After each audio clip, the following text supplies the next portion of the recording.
The focus of the world now turning to the rebels suspected of firing that missile. And this evening, we dig into the evidence. An intercepted phone call, some asking, can you hear the moment they realize they've hit a commercial flight? Authorities also studying images in the days and weeks leading up to the disaster, including this wedding video, the wedding party and the people invited. ABC's chief investigative correspondent Brian Ross with that phone call and the videos and what they could reveal. Until now, the pro-Russian rebels had welcomed all the attention they could get in Ukraine, even putting up movie-like billboards to promote their cause.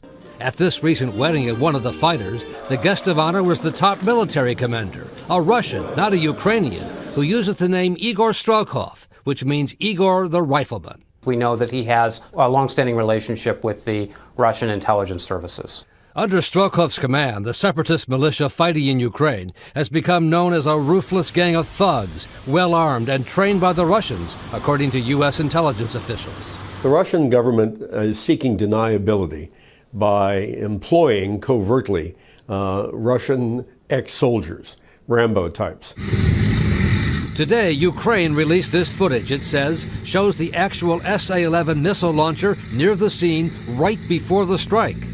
The rebels had been able to shoot down a military cargo plane earlier in the week, but U.S. officials believe they made a mistake on Thursday because they did not fully understand how to use the SA-11 system.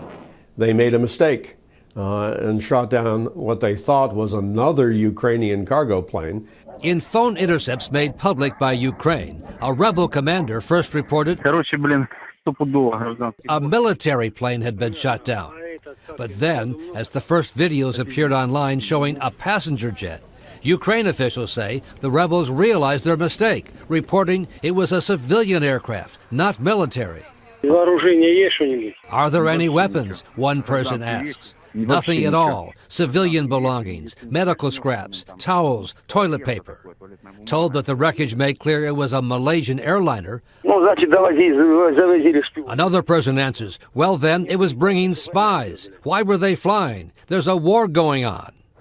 Today, Ukraine officials released this video showing what they said was a surface-to-air missile battery in the same area as the crash, being returned to Russia this morning with only 2 of its 4 missiles still on board.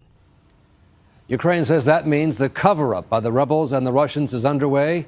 And today, the once boastful rebel leader, Igor the Rifleman, was nowhere to be found, David. Nowhere to be found. Chilling to hear that audio. Brian, thank you.